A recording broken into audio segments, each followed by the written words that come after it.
अल्हम्दुलिल्लाहि रब्बिल आलमीन वस्सलातु वस्सलामु अला रसूलिहिल अमीन व अला आलिहि व अस्हाबिहि अजमईन अम्मा बाद औज़ु बिल्लाहि मिनश शैतानिर रजीम बिस्मिल्लाहिर रहमानिर रहीम युरीदुल्लाहु बिकुमुल युस्रा व ला युरीदु बिकुमुल उस्र व लितुकमिलुल इद्दता व लितुकब्बिरुल्लाह अला मा हदाकुम व लअल्लकुम तश्कुरून सदक़ल्लाहुल अज़ीम। మహోన్నతుడు మహిమాన్వితుడు మహోత్కృష్టుడైన దైవానికే సమస్త స్తోత్రం తెలియజేసుకుంటూ సోదర మహాశర ఆధ్యాత్మిక ప్రియులారా, ఈరోజు నేను మీ ముందు ఈద్ నమాజ్కు సంబంధించి కొన్ని విషయాలు మీ ముందు చెప్పే ప్రయత్నం చేస్తాను. ఈదుల్ ఫిత్ర్ అంటే దానాలు చేసే పండుగ. సాధారణంగా ఈదుల్ ఫిత్ర్ నమాజు ఈద్గాలో నమాజు చేయడం జరుగుతుంది. కానీ చాలామంది వీధిలో మసీదు ఏదైతే ఉందో మసీదులో ఈద్ నమాజు చదవడం జరుగుతుంది. కానీ ఈద్గాకు వెళ్ళి నమాజు చేయడము చాలా శ్రేష్టమైనది.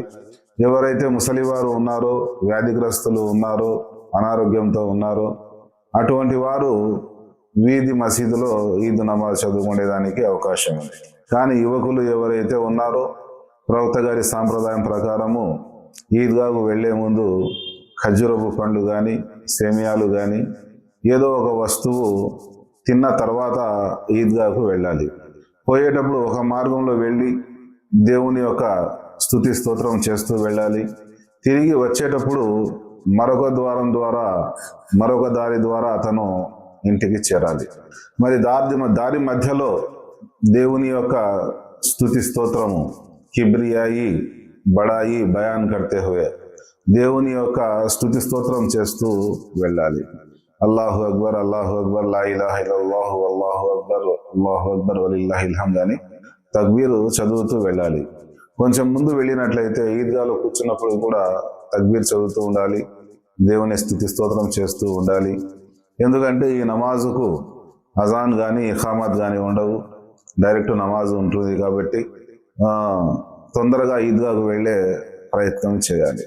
ఎప్పుడైతే విశ్వసించిన వారు రంజాను మాసాన్ని సద్వినియోగం చేసుకొని అత్యధికంగా పుణ్యకార్యాలు చేసి చాలా ఆరాధనలు చేసి పుణ్యకార్యాలు చేసి ఉంటారు. కాబట్టి ఎప్పుడైతే ప్రజలు ఈద్గాకు వస్తారో కారుణ్య ప్రభు అయిన దైవము తన సమావేశంలో దైవదూతలను సంబోధించి ఈ విధంగా చెప్పడం జరుగుతుంది. చూడండి, నన్ను విశ్వసించిన భక్తులు ఈ మాసాన్ని ఏ విధంగా సద్వినియోగం చేశారు. పగటిపూట ఉపవాసం పాటించారు, రాత్రిపూట జాగరణ చేసి తరావీ నమాజ్ చదివారు. మరి దీనికి మీరే సాక్ష్యంగా ఉండండి. వీరు వేడుకొన్న ప్రతి వేడుకలు అంగీకరించడం జరుగుతుంది. వీరు క్షమాపణ వేడుకుంటే క్షమించడం జరుగుతుంది.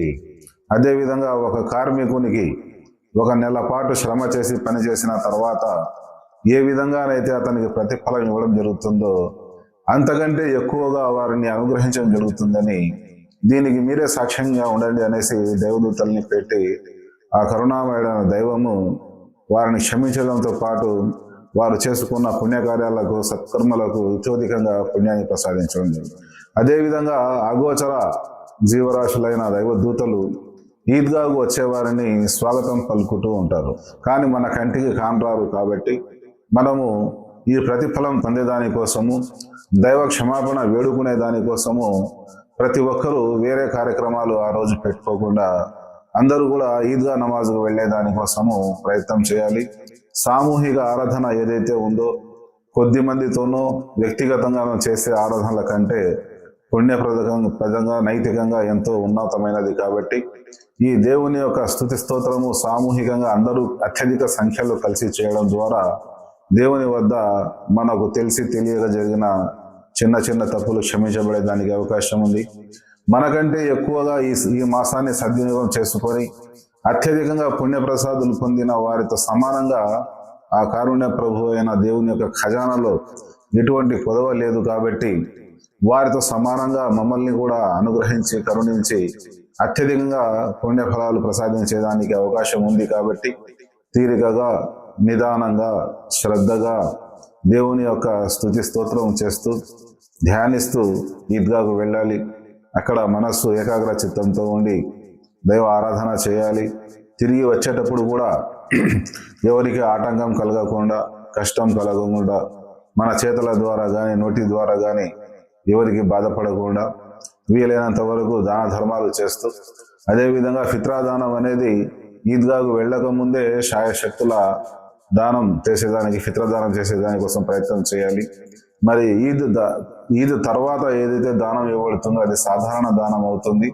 కానీ ఫిత్రా దానము సాధారణ దానానికి సరి సమానము కాదు. అందుకోసమే పవిత్ర ఖురాన్లో కారుణ్య ప్రభు అయిన దైవము మీరు ఒక పుణ్యం చేస్తే దానిని హెచ్చించి 10 పుణ్యాలు ఇవ్వడం జరుగుతుంది అని కారుణ్య ప్రభు అయిన దైవము పవిత్ర ఖురాన్లో ఆజ్ఞాపించడం జరిగింది. ఆ విధంగా ఈ రంజాన్ పవిత్ర మాసాన్ని మనము ఉపవాసాలు పాటించిన కారణంగా 1కి 10 అంటే మనకు 10 మాసాలు ఉపవాసం పాటించినంత పుణ్యాన్ని ప్రసాదించడం జరిగింది.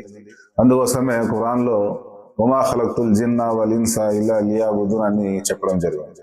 నేను మానవులను జిన్నాతులను నా ఆరాధన కొరకే నేను సృష్టించడం జరిగింది అని చెప్పడం జరిగింది. అంటే మా జీవితం అంతా ఆరాధన కావాలి అంటే మరి మేము 1 మాసం ఉపవాసాలు ఉన్న కారణంగా 10 మాసాలు 10 నెలలు మనము ఉపవాసం ఉన్నంత పుణ్యం ప్రసాదించడం జరుగుతుంది.